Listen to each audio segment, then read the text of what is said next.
So I can. All right. Luke, can I pull you away? Didn't we leave already? Okay.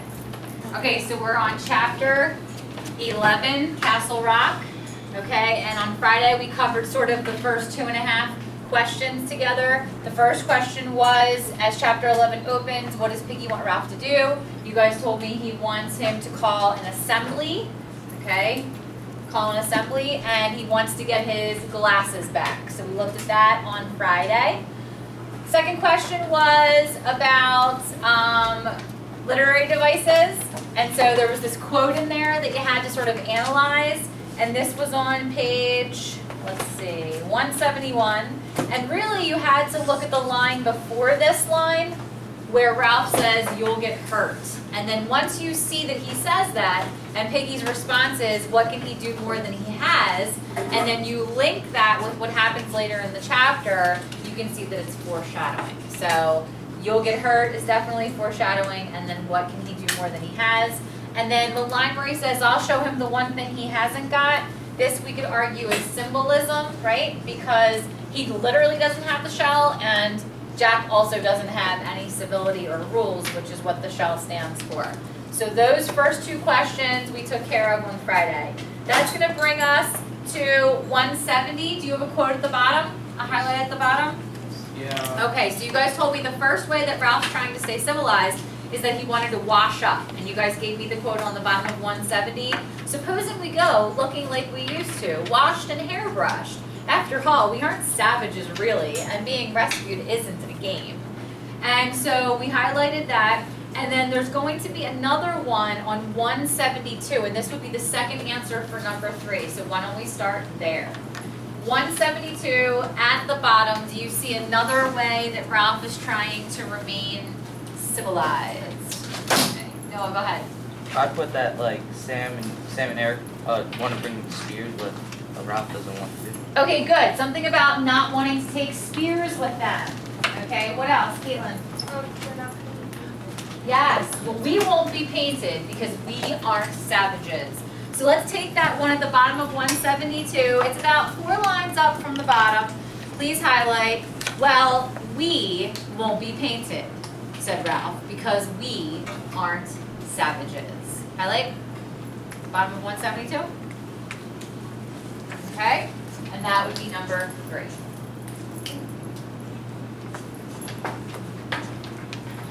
Everybody good so far? Okay, so the boys set off for Jack's side of the island. On 173, there's a long paragraph that explains them walking. Go to page 174. Now, I'm going to jump around a lot on the questions because they don't really work chronologically as they should, and that's probably something I probably should change for next year.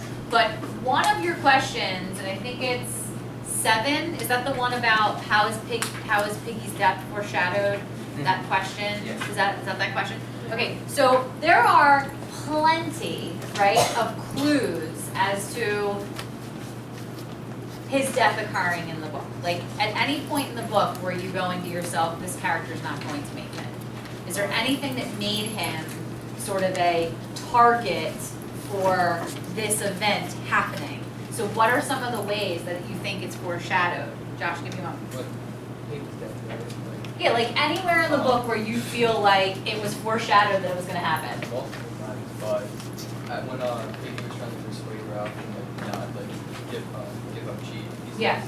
He said Jack he likes Ralph, but he despises Piggy. He hates me. Yeah. So that. And what else? In that same scene, what's the other thing he says? He says, "I don't know." Something along those lines. Luke, can you clarify? He says that Ralph stopped being cheap, go after him. Yeah, something about if you step out of the way, he'd come for the next thing, and that's me. Right, so that's a really good one that shows the foreshadowing. What's another one, Viv? Right in the beginning, where everyone needed his glasses, but they didn't need him. Yes, they looked at him with eyes that lacked interest in what they saw. and they were looking at him, and he was looking back at them, and it said in the text, what he saw was hell, right? He was holding the shell. Okay, Noah. Right in the beginning, none of the boys liked him anyway. Oh, so just the whole fact that from the beginning he was a target? Yeah. Okay, good. What else would be foreshadowing? You have something? I was gonna say in the beginning, it was like they were on a melon and Jack didn't watch the fire, and like Piggy was hiding behind a rock because Jack was gonna hurt him. They were fighting, and he ran behind the rock, and he was like peeking up like this. So any part where he's scared of him, or he's physically attacking him, like when he smacks him and punches him and those kinds of things. You're missing a really basic one. Kill the pig, that one. The chant, Yeah, kill the pig, cut his throat, spill his Yeah. blood. How does that link to him? because, well, Piggy, related to pig. His name is Piggy. No, you're laughing, but this is probably the most basic example of foreshadowing. The kid's name is Piggy. Yeah. What is he obsessed with? The pig. Hunting and killing pigs. So right there, that's probably one of your biggest things of foreshadowing. Okay, what else? When Roger throws rocks at Henry and he tries to miss him, and then when Piggy actually dies, suddenly I know what you're gonna say. I need her to hurry up. I need you to hurry up. Okay, give me something else, Abby. Well, when they were eating the meat, and then that's when he meets Piggy, so basically saying was like, Aren't I having fun? Thanks for letting me do that line again. That's one of my favorite lines. Okay, Luke, one more. He was like, there's no beast, but we should be afraid of each other. Ooh, so foreshadowing his own demise. As well as Okay. like other people's. Okay. Simon. All right. So guys, here's another one. Like, remember the choice, the in chapter 8, the choice of pig. Remember, it was the largest, it was the slowest, it was the weakest out of all. It gave birth. Well, no, that's not a parallel. But Piggy, out of the boys on the island, is the largest boy, the slowest boy, the easiest target. All of those things would also go into play. Okay?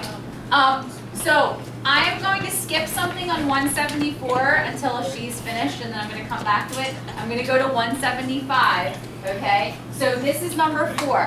When the boys finally get there,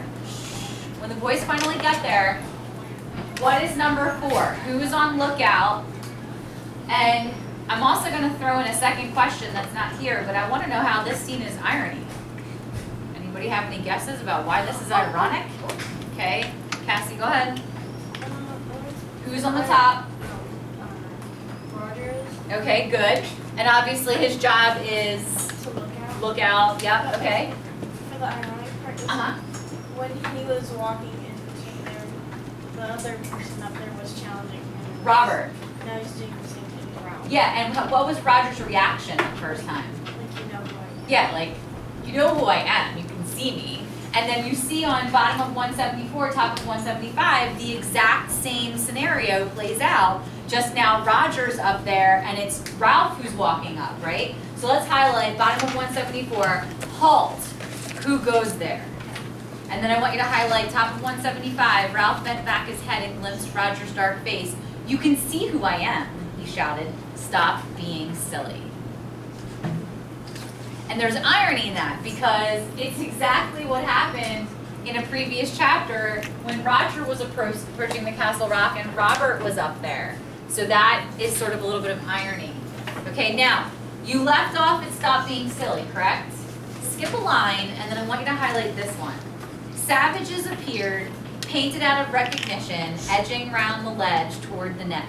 They carried spears and disposed themselves, ready to defend the entrance. Okay, so all the boys come to the front with spears ready to defend Castle Rock from somebody or anybody, okay? And so Ralph gives Piggy instructions. He says, kneel down right here and wait until I come back. And Piggy doesn't want to be left. He's really nervous. He's like, don't leave me, Ralph, don't leave me. And then on 175, right in the middle, so this bigger paragraph, follow with me, it says, he stood halfway along the neck and gazed at the savages intently. Freed by the paint, they had tied their hair back and were more comfortable than he was.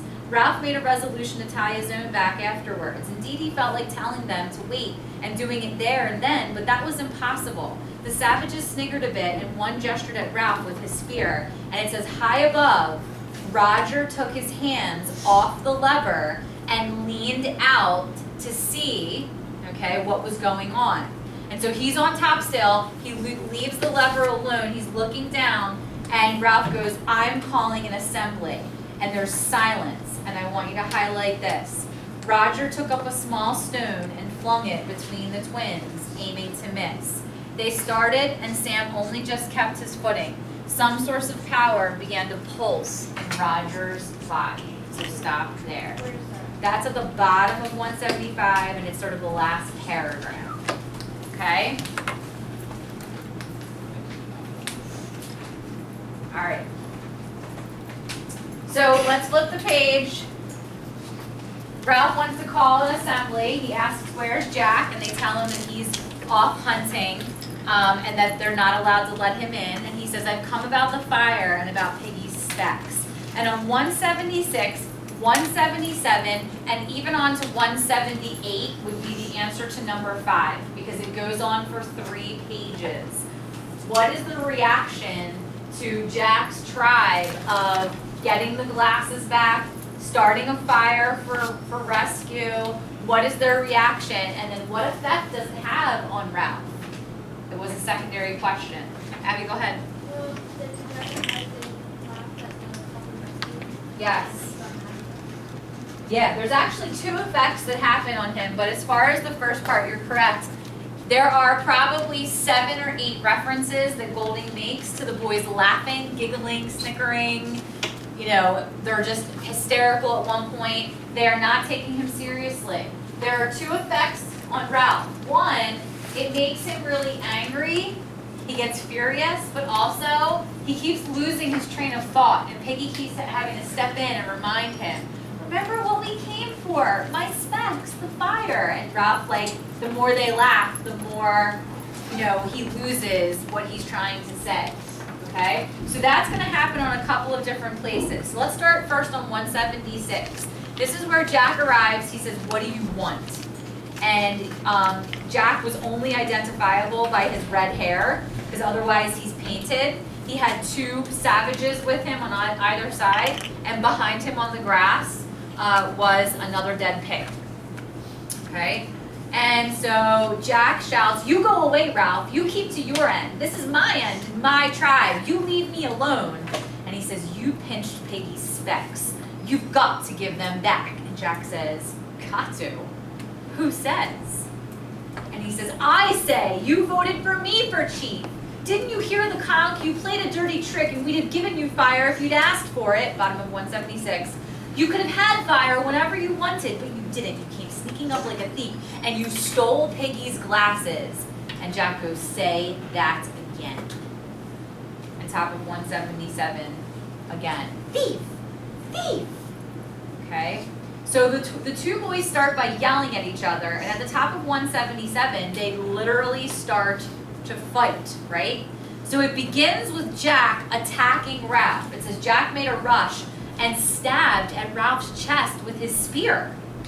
Ralph sensed the position of the weapon at the last second, and he put an arm out, and he was able to sort of thrust aside the spear. Then he brought the end of his spear around and caught Jack a stinger across the ear. They were chest to chest, breathing fiercely and pushing and glaring, and they're, who's a thief? You are. You come on, you see what you get. And they're back and forth yelling at each other, right?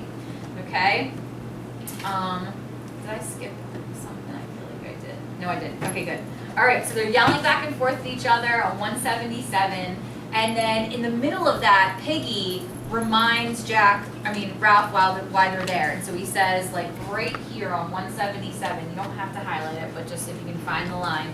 He says, Ralph, remember what we came for, the fire, my specs. And he, like, calms Ralph down. Ralph nods. He takes a deep breath. He steps back. He puts his spear down. And I want to highlight what he says, okay? So bottom of 177, ready? Listen, we've come to say this. First, you've got to give back Piggy's specs. If he hasn't got them, he can't see. You aren't playing a game. And it says, the tribe of painted savages giggled and Ralph's mind faltered. Okay, and that would be a really nice quote for the fact that they're laughing and it's making him lose his train of thought. Okay, flip the page. Piggy again has to remind him. And the fire, oh yes. Then about the fire, I say this again, and I've been saying it ever since we dropped in. He held out his spear and pointed at the savages, and you're gonna highlight, ready? Your only hope is keeping a signal fire going as long as there's light to see. Then maybe a ship will notice the smoke and come and rescue us and take us home. But without smoke, we've got to wait until some ship comes by accident. We might wait years, till we're old. Okay, and then one more line. The shivering, silvery, unreal laughter of the savages sprayed out and echoed away. And that was the quote that we took for our answer. Okay? All right, one more for you. Drop down 2 indents. Do you see the little paragraph that starts with, look at that? Highlight. Look at that. You call that a signal fire? That's a cooking fire. Now you'll eat and there'll be no smoke. Don't you understand? There may be a ship out there. Okay, so again, that whole from Jack, right? Like, we're gonna be here. We're gonna be here if we don't get rescued. Okay, now, we're jumping out of order, but one of your questions, I think it's number 8, says, in a bold move, how does Jack entirely isolate Ralph? Right? So what does he do here at the bottom of 178, top of 179, that's a little unexpected and a little bold? Like, I mean, this is, you know, he really wants to make Ralph totally all alone. Lucy, go ahead. Jack hurls a spear in Ralph's direction, and the point of the spear tears his skin. No, you're ahead of me. Oh. I'm on bottom of 178, 179. You're Um, at the end. He yells like, grab them. And Grab who? Grab Jack and Sam and Eric. Wait. What? Jack Oh, yells, Sam. grab them. And he's talking about, Oh, Sam and, yes, the twins. oh, the twins. Yes. So he resorts to kidnapping, right? Oh, And he yeah. tells his group to do what with the twins? Tie them Yeah. up. Tie them up, right? And so they grab the boys, take their spears, and then tie them up. Yes. So at the bottom of 178, can we start our highlight with grab them? No one moved. Jack shouted again angrily. I said grab them. The painted group moved around Sam and Eric nervously and unhandedly, and once more the silvery laughter scattered. So as they're grabbing them and tying them up, all the savages are laughing. Top of 179, their spears were taken from them. Jack says, go on, tie them. And it says, now the painted group felt the otherness of Sam and Eric, felt the power in their own hands. They felled the twins clumsily and excitedly. Jack was inspired. He knew that Ralph would attempt a rescue. He struck in a humming circle behind him, and Ralph only just parried the blow. Beyond them, the tribe and the twins were a loud and writhing heap. Piggy crouched again. Then the twins lay astonished, and the tribe stood around them. Jack turned to Ralph and spoke between his teeth, and he goes, see, they do what I say. Okay? Says what I want. Yeah, they do what I want. Sorry. Okay, so then Ralph's obviously really upset, and he like freaks out and screams, you're a beast and a swine and a bloody, bloody thief, and he charges at Jack. So the two boys are now fist fighting, okay? So they met with a jolt, bounced apart. Jack swung with his fist and caught Ralph in the ear.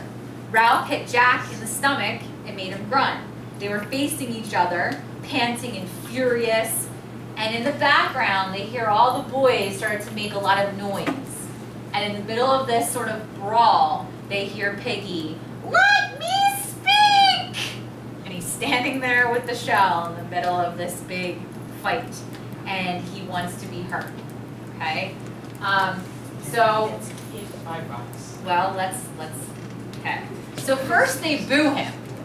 Did you see that? All the boys start booing him. This thing here has to, okay? They all start booing him at first. And then on 180, he starts his little speech, right? So he says, I got the conch! I tell you, I got the conch! And it says, surprisingly, there was silence now. The tribe were curious to hear what amusing things he might have to say. And it says silence and pause, but in the silence, a curious air noise close by Ralph's head. He gave it half his attention, and there it was again, a faint zup, zup. So he hears something like, right? Okay, so it says, highlight, someone was throwing stones. Roger was dropping them. Now, why is that significant? Well, I think somebody mentioned it already, but why is that important, Caitlin? Well, like he didn't want to actually hit them. Where have we seen this before? But he was like, Yeah, so remember in chapter 4 when we first met, like Roger up close? There was that little boy Henry, he was playing in the water, and Roger was standing behind the tree, and then he would go over and throw a stone and hide again, and he was aiming to miss, and he wasn't actually hitting him. And we talked about how it showed that he was still civil because he wasn't hitting the boy purposely, right? But in chapter 11, right, on purpose, and we know that because of the text. So he's on top and he's dropping at first stones around the boys' heads. Now look at what it says, highlight where you left off.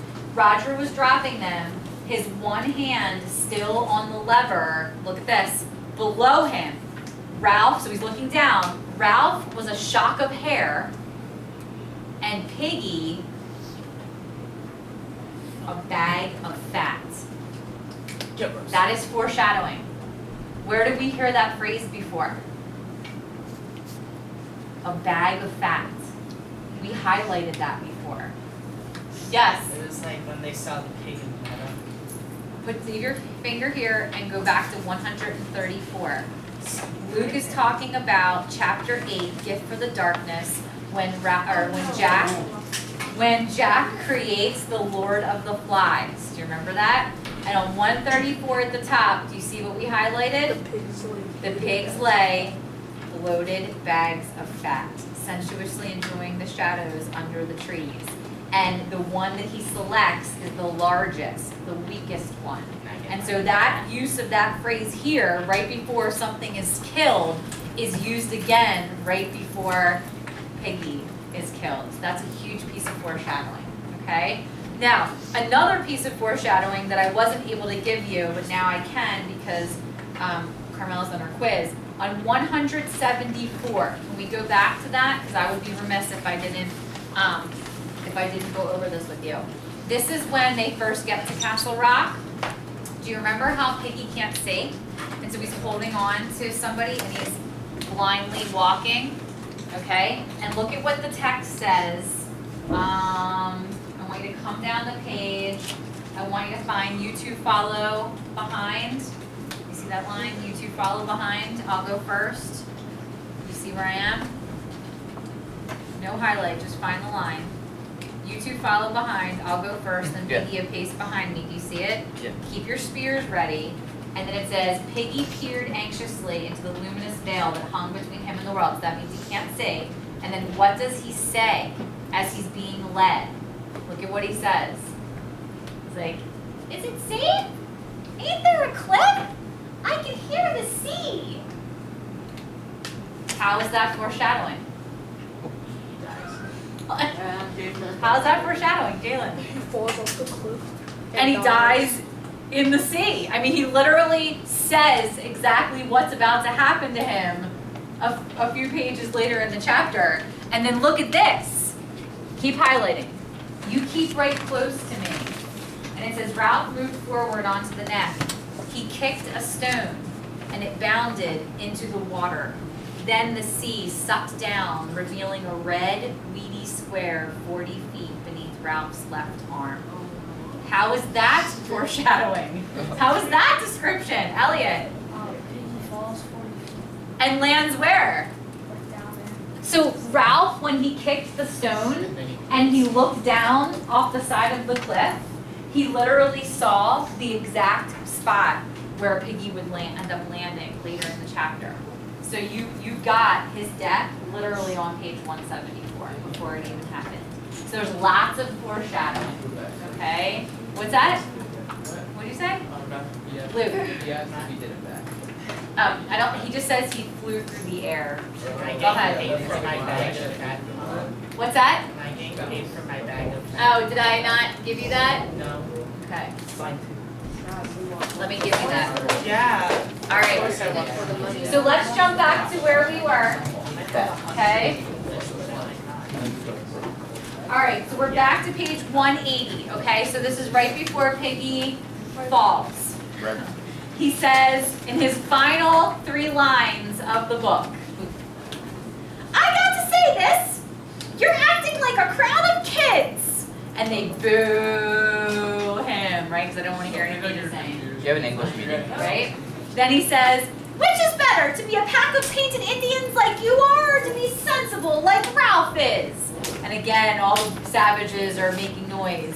And he says, which is better, to have rules and agree, or to hunt and kill?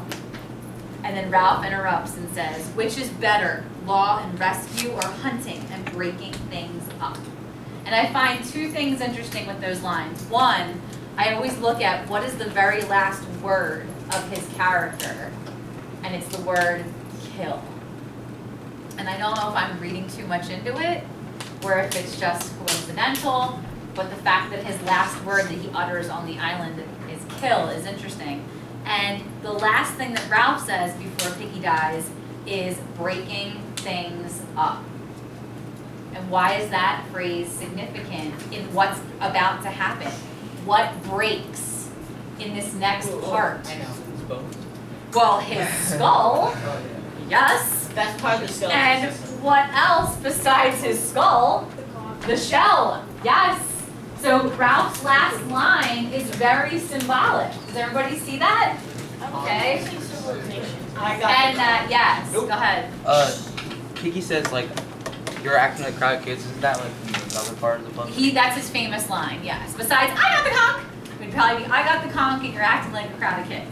Okay, so Jack had backed right up against the tribe and they were a solid mass of menace that bristled with spears. The intention of a charge was forming among them, and they were working up to it, and the neck would be swept clear. Ralph stood facing them a little to one side, his spear ready, and it says by him stood Piggy, still holding out the talisman, that fragile shining beauty of a shell. The storm of sound beat at them, an incantation of hatred, highlight, high overhead, Roger with a sense of delirious abandonment, look at my book, leaned all his weight on the lever. Look at my book, I got it. 180. 180, last line of that paragraph. Okay? What does that tell you? With delirious abandonment, he leaned all his weight on the lever. What does that tell you? What does that tell you? Let's see. Like, basically the force is so big that, I don't know, like it went down. No. Intent. Accident or on purpose? Oh, it was on purpose. Yes. So leaning all of his weight on the lever is not accidental, that is purposeful. So he's like looking out and he's like, let's see what's gonna happen. So he lets the lever down, and it says, Ralph heard the great rock before he saw him, at the bottom of 180, read with me. He was aware of a jolt in the earth that came to him through the soles of his feet and the breaking sound of stones at the top of the cliff. Then the monstrous thing bounded across the neck, and he flung himself flat while the tribe shrieked. So Ralph dodges out of the way. 181, put a box around the entire paragraph, starting with, the rock struck Piggy. A glancing blow from chin to knee. The conch exploded into 1,000 white fragments and ceased to exist. Piggy, saying nothing more with no time for even a grunt, traveled through the air sideways from the rock, turning over as he went. So the rock was not released, and it wasn't like it didn't drop on him. It was released, and it rolls down the side of the lookout and rolls towards Piggy, and it hits him on the side. on the side, and he gets propelled off the side of the cliff. Listen, okay? And then the rock keeps going into the jungle. Luke. Okay? So then it says, Piggy fell 40 feet and landed on his back across the square red rock in the sea. His head opened and the stuff came out and turned red. Piggy's arms and legs twitched a bit like a pig's after it has been killed. And then, as he's lying there on the rock, he's only there for a couple of moments because the waves come crashing up against the cliff and wash back and pull his body with it off of the red rock. So his body is gone. So for the third time on the island, a boy dies and he's nowhere to be found, which is very interesting. Okay, so here are the details we were looking for. We were looking for the boulder hitting him and knocking him off the cliff, the falling 40 feet, if you could remember that, landing on the flat rock or the red rock in the sea, and then maybe even something about his body disappearing in the ocean. Okay, how his death was foreshadowed, there's tons of evidence. His name is Piggy and Jack is obsessed with hunting and killing pigs. He is the weakest boy on the island. He predicted in chapter 5 that if Jack became chief, he would come after him. The phrase bloated bags of fat on 134 and 180. What can he do more than he has on page 171? Is it safe? Ain't there a cliff? I can hear the sea on 174. So lots of examples of foreshadowing. Okay, 8 we did in a bold move. Jack kidnaps the twins. Okay, and what is Jack's reaction on 181 after Piggy has been killed? What does he say on 181? You see it? 181? Livy, you see it? No. It's the only dialogue on the page. Yeah. Okay, what does he say?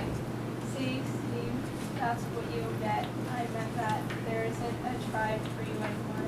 The Kong is gone. And his last words? The Kong is gone. Oh, I'm cheating. Yeah. See? That's what you'll get. I meant that. There isn't a tribe for you anymore. The conch is gone. I'm chief. And right after he says, I'm chief, what does he do? Now answer. Oh, now he spears them and cuts his. He throws his spear. Throws his spear at him like what? Like Ralph is what? Like Ralph's face. Yes. And he injures him. Cuts the flesh over his ribs. And Ralph is so startled, he acts like a hunted animal. He turns around, he starts scrambling into the jungle, he's running away, and all of them are throwing spears at them like they're on the hunt. And so now he's off by himself in the jungle, and Jack brings his group back, and he tells them to come back to Castle Rock, okay? Let's highlight on 181 right here, this paragraph. Viciously, with full intention, he hurled his spear at Ralph. The point toward the skin and flesh over Ralph's ribs and then sheared off and fell in the water. And on 182, we have one more thing that I want to just bring up, okay? And this is Roger. Roger might be more of a threat than Jack. Why do I say that? Did anybody catch what happened at the very end of the chapter? Jack has the twins on the ground, and he has a spear, and he's stabbing them and going, what you mean by not joining my tribe? What you mean by coming here with spears? And what does Roger say to him? What does it say? That's not the way. He goes, that's not the way. He goes by and he grabs a spear and he walks towards Sam and Eric. The last line is, Roger advanced upon them as one wielding a nameless authority. That's not the way to do what? Torture a boy? Like what? What's wrong? Yeah, he was the one that shoved the whole entire spear. Yes, he was the one that speared the sow when it was alive. He might be more of a kid to worry about than Jack. That's not the way. Okay, that's not the way to do it. Okay, I know. I would have joined Are you guys okay with 9? Yeah. Are you okay with 9? You guys should follow.